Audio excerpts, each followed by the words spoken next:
ተስፋኹም ኣበይ ዝተመስረተ እዩ? ኣብ ገንዘብ፣ ኣብ ሰባት፣ ኣብ ስራሕ ወይስ ኣብ ተፈጺሙ ዘይልወጥ እግዚኣብሔር? ህይወት ብዙሕ ግዜ ዘይተጸበናዮ ፈተናታት ተምጽእ። ነቲ እንውክሎ ነገር እንተተናወጸ ተስፋና እውን ይናወጽ። ግና ቃል እግዚኣብሔር ሓደ ዘይልወጥ ሓቂ ይምህረና። እቲ ተስፋና ኣብ እግዚኣብሔር እንተኾይኑ ዋላ ማዕበል ይምጻእ ዋላ ጸልማት ይብዛሕ ልብና ኣይሰዓርን። ሎሚ ድማ ብቓል እግዚኣብሔር ተስፋ እንታይ ማለት ምዃኑ ንምንታይ ተስፋና ኣብ እግዚኣብሔር ጥራይ ክኸውን ከም ዝግባእ ከምኡ ድማ ኣብ ማእኸል ፈተና ብኸመይ ብእምነት ጸኒዕና ክንቅጽል ከም እንኽእል ብሓባር ክንርኢ ኢና። ስለዚ ክሳብ መወዳእታ ምሳይ ጽንሑ። ምኽንያቱ ሓንቲ ቃል እግዚኣብሔር ንህይወትኩም ንዘለኣለም ክትቅይር ትኽእል እያ። ህይወት ኣብ ጸልመተሉ ግዜ መፍትሒ ክንደሊ ኸለና ፍርሕን ጭንቅን ንኹላትና ዝተለመደ ተመክሮ እዩ። ንጉስ ዳዊት እውን ከምዚ ዓይነት ግዜ ሓሊፉ እዩ። ኣብ መዝሙር 39:7 ከምዚ ይብል፣ ሕጂኸ ተስፋይ መን እዩ? እግዚኣብሔር ዶ ኣይኮነን? ዳዊት ተስፍኡ ካብቲ ዝቕየር ዓለም ኣልዒሉ ናብቲ ንዘለኣለም ዘይልወጥ እግዚኣብሔር ኣንበሮ። እዚ ድማ ተስፋ ማለት ኣብ ማዕበል ኣብ መከራ ኮይንካ ካልእ መዕቆቢ ከም ዘይብልካ ፈሊጥካ ብምሉእ ልብኻ ኣብ እግዚኣብሔር ምዕራፍ እዩ። ተስፋ ማለት ኣብ ማዕበል ዝጠፍአ መርከብ ዘይኮነስ ኣብቲ ዘይንቀሳቐስ ከውሒ እግዚኣብሔር ዝተመስረተ ጽኑዕ መሰረት እዩ። ብፁዕ ኣቡነ ሽኖዳ ሳልሳዊ ኣብ ትምህርቶም ተስፋ ካብ እምነት ዘይፍለ መንፈሳዊ ሓይሊ ምዃኑ ይምህሩ። ተስፋ ማለት ኣብቲ እግዚኣብሔር ዝሃበና ተስፋታት ጽኑዕ እምነት ምሕዳር እዩ። እግዚኣብሔር ምሳኻ እየ ኢሉ ስለ ዝተዛረበ እቲ ሰብ ኣብ ቃሉ ተወኪሉ ብትዕግስቲ ይጽበ። ተስፋ ማለት እግዚኣብሔር እሙን ስለ ዝኾነ ንዝኣተወ ቃል ብርግጽ ከም ዝፍጽሞ ምእማን እዩ። ንኣብነት ሓደ ቆልዓ ምስ ኣቦኡ ኣብ ጸልማት መንገዲ ይኸይድ ኣሎ። እቲ መንገዲ ጸልማት ስለ ዝኾነ እቲ ቆልዓ ኣብ ቅድሚኡ ዘሎ መንገዲ ብግልጺ ኣይርአን። ግናኸ ኣቦኡ ኣይትፍራሕ ምሳኻ እየ ክመርሐካ እየ ይብሎ። እቲ ቆልዓ ስጉምቱ ይቕጽል። እቲ መንገዲ ብግልጺ ስለ ዝረኣዮ ዘይኮነስ ኣብቲ ቃል ኣቦኡ ስለ ዝኣመነ እዩ። እዚ ድማ ተስፋ እዩ። ንሕና እውን መጻኢና ኩሉ እኳ እንተዘይረኣና እግዚኣብሔር እሙን ስለ ዝኾነ ኣብ ቃሉ ተወኪልና ብትዕግስቲ ንጽበ።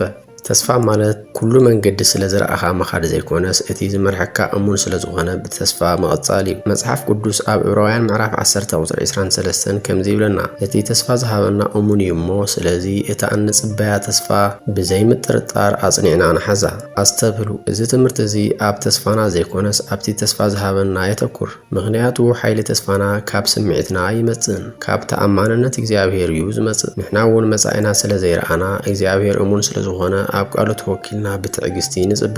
ተስፋ ማለት ኣብ መንጎ ፈተና እውን ጸኒዕኻ ምቕጻል እዩ። ኣብ ኤርምያስ ምዕራፍ 17 ካብ ቁጽሪ 7-8 እግዚኣብሔር ሓደ ዓብዪ ምስጢር ናይ ተስፋ ይገልጸልና። እቲ ብእግዚአብሔር ዝተወከለ ተስፍኡ እግዚአብሔር ዝኾነ ሰብ ብፁዕ እዩ። እዚ ብሩኽ ምዃን ብዘይ ፈተና ምንባር ማለት ኣይኮነን። ኣብ ውሽጢ ፈተና እውን ጽኑዕ ምዃን ማለት እዩ። እግዚኣብሔር ነቲ ኣብኡ ዝተወከለ ሰብ ከምታ ኣብ ጥቓ ማይ ዝተተኸለት ሱራ ናብ ሩባ ዝሰደደት ዋዒ እንተመጸ እውን ዘይትፈርሕ ድርቂ እንተመጸ እውን ዘይትነቅጽ ቆጽላ ለሚዓት ትነብር ፍርኣ ድማ ዘየቋርጽ ኦም እዩ። እዚ ምስሊ ንሕና ህዝበ ክርስቲያን እንታይ ከም ዝኾንና ይምህረና። ምናልባት ሎሚ ኣብ ህይወት ማዕበል ኣሎ፣ ፈተና ኣሎ፣ ሕማም ኣሎ ወይ ድማ ዘይተፈትሐ ጸገም ኣሎ። ግና ትሕቶ ጸገም ኣሎ ዶ ኣይኮነን። ሱርካ ኣበይ እዩ ዝብል እዩ። ሱርካ ኣብ እግዚኣብሔር እንተኾይኑ ኩነታት ክቕየር ይኽእል፣ ግን ንስኻ ኣይትወድቕን። ተስፋ ማለት ፈተና ዘይብሉ ህይወት ኣይኮነን። ብመንጎ ፈተና እውን እንተኾነ እግዚኣብሔር እሙን ምዃኑ ፈሊጥካ ጸኒዕኻ ምቕጻል እዩ። ስለዚ ሎሚ ተስፋኻ ኣብ ሰብ ኣይትግበር፣ ኣብ ገንዘብ ኣይትግበር፣ ኣብ ኩነታት እውን ኣይትግበር። ተስፋኻ ኣብቲ ዘይልወጥ እግዚኣብሔር ግበር። ምኽንያቱ እቲ ኣብኡ ዝተወከለ ሰብ ከምታ ኣብ ጥቓ ማይ ዝተተኸለት ኦም እዩ። ወቕትታት ይቕየሩ፣ ማዕበላት ይመጹ፣ ግን ንሱ ጸኒዑ ይቐውም። ኣብ ህይወቱ ፍረ ምፍራይ ድማ ኣየቋርጽን። ተስፋ ማለት ኣብ ድርቂ እውን ፍረ ዘፍሪ መንፈሳዊ ህይወት እዩ። ተስፋ ማለት ኩነታት እውን እንተተቐየረ ዘይቕየር እምነት እዩ። ስለዚ ብተስፋ ክንጽበ ኸለና ኣይንተሓለል። ፈተና ክበዝሕ ከሎ ኣይንጠራጠር። መልሲ ክድንጉይ ከሎ እውን ተስፋ ኣይንግደፍ። እግዚአብሔር ንዝኣተወ ቃል ብግዚኡ ይፍጽሞ እዩ። ተስፋ ኣብ ዘይለዋወጥ እግዚአብሔር ስለ ዝተመስረተ ብዘይ ምንም ጥርጥር ኣጽኒዕና ክንሕዞ ይግባእ። እቲ ተስፋ ዝሃበና እሙን እዩ እሞ ስለዚ እምነትናን ተስፋናን ክሳብ መወዳእታ ኣጽኒዕና ንሓዝ። ኣብነት ሓደ ሓረስታይ ዘርኢ ምስ ዘርአ ንጽባሒቱ ናብ ግራቱ እናኸደ ስለምንታይ ኣይበቆለና ይብልን። ዋላ እኳ ዝናብ እንተደንጎየ ፀሓይ እንተበርትዐ ብተስፋ ይጽበ። ከምኡ ድማ እግዚአብሔር ተስፋ ቃል ምስ ሃበና ውጽኢቱ ብዓይንና እንተዘይረኣና እውን ኣይንጠራጠር። ኣምላኽ ኣይድንጉይን ብግዚኡ ይሰርሖ እዩ። እቲ ተስፋ ዝሃበና እሙን እዩ እሞ ንተስፋና ብዘይ ምንም ጥርጥር ኣጽኒዕና ንሓዛ።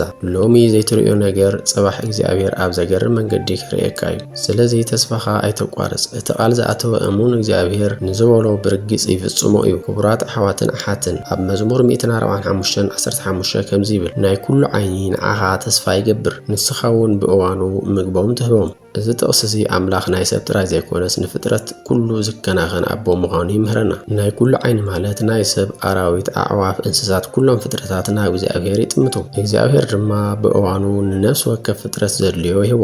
እዚ ድማ ተስፋና ኣብ እግዚኣብሔር ክኸውን ከም ዝግባእ ምኽንያት እዩ። ኣብ ህይወትና ገለ ግዜ እቲ እንጽበዮ ነገር ይድንጉ። ስራሕ ንጽበ፣ ፈውሲ ንጽበ፣ መልሲ ጸሎት ንጽበ፣ ግና ግዜ እናሓለፈ ይኸይድ። ኣብዚ ግዜ እዚ ልብና ኣምላኽ ረሲዑኒ ድዩ ብምባል ክሓትት ይኽእል። ግና ዳዊት ኣብ ናትና እዋን ዘይኮነስ ብእዋኑ ይብል። እግዚኣብሔር ኣይድንጉን ኣይቕድምን፣ ኩሉ ነገር ብፍጹም ግዚኡ ይገብሮ። እዚ እዩ ተስፋ ዝበሃል። ኣምላኽ ስቕ እንተበለኳ ይሰርሕ ከም ዘሎ ምእማን እዩ። ክቡራት ተኸታተልቲ፣ መስቀል ኣብ ዓይኒ እግዚኣብሔር ናይ መጀመርታ ዓወት እዩ። ኢየሱስ ክርስቶስ ኣብ መስቀል ምስ ተሰቐለ ደቀ መዛሙርቱ ኩሉ ተወዲኡ ኢሎም ተስፋ ቆረጹ። እቲ ንሶም ዝተስፋውዎ መድሓኒ ሞይቱ መሰሎም። ሕልሞም ፈሪሱ፣ መጻዮም ጸልሚቱ፣ ልቦም ድማ ብፍርሓት ተመልአ። ግና እግዚኣብሔር ኣብቲ ሰብ መወዳእታ ዝብሎ ቦታ ሓድሽ ምዕራፍ ይጅምር። ብሳልሳይ መዓልቲ ክርስቶስ ካብ ምዉታን ተንሲኡ፣ ሞት ስዒሩ፣ ሲኦል ተሳዒሩ፣ ተስፋ ድማ እንደገና ተወልደ። ስለዚ ቀዳማይ ጴጥሮስ ካብ 1-3 ከምዚ ይብል፣ ብትንሳኤ ኢየሱስ ክርስቶስ ካብ ምዉታት ናብ ሕያው ተስፋ ዳግማይ ተወለድና። ምናልባት ሎሚ ኣብ ህይወትካ ሓደ ነገር ተወዲኡ ኢልካ ትሓስብ ትኸውን። ምናልባት ጸሎትካ ዘይተመለሰ ይመስለካ፣ ቤተሰብካ ፈሪሱ፣ ስራሕካ ጠፊኡ፣ ወይ ሕልምኻ ተቐቢሩ ይመስለካ። ግና እቲ መቓብር ንክርስቶስ መወዳእታ ከም ዘይነበረ ንዓኻ እውን እዚ ኩነታት መወዳእታ ኣይኮነን። እቲ ንኣልዓዛር ካብ መቓብር ዝጸውዐ፣ ንደቂ እስራኤል ባሕሪ ከፊሉ ዘሳገረ፣ ንጴጥሮስ ድሕሪ ምውዳቑ ዝመለሶ ሎሚ እውን ህይወትካ ይልውጣ እዩ። ስለዚ ክቡራት ተኸታተልቲ ክትስእን ተጀሚርካ ናብ መስቀል ጥምት። መስቀል ከምዚ ይብለካ፣ ድሕሪ መከራ ክብሪ ኣሎ፣ ድሕሪ ንውዓት ሓጎስ ኣሎ፣ ድሕሪ ጸልማት ብርሃን ኣሎ፣ ድሕሪ መቓብር ድማ ትንሣኤ ኣሎ።